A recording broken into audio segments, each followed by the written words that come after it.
Hi YouTube, कैसे आप बनाएंगे चिकन सूप। हरी मिर्च डालिए, आपको जितनी होना है उतनी डालिए।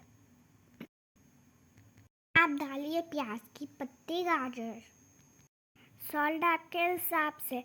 मेरे को सॉल्ट नहीं पसंद इतना। उसके बाद तो उसको अच्छे से हिलाइए।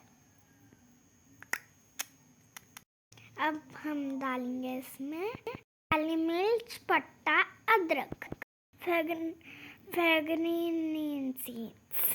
मेथी के दाने।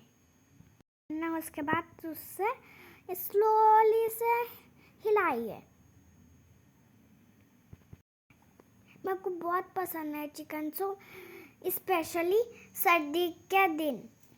डालेंगे स्वीट कॉर्न को हाफ कर लेंगे 3 पीसेस में। सर्दी के दिनों में बहुत अच्छा रहता है चिकन सूप। को जो पसंद है वो डाल सकते हैं। वेजिटेबल्स, प्रॉन्स, फिश, किसका भी सूप बना सकते हैं।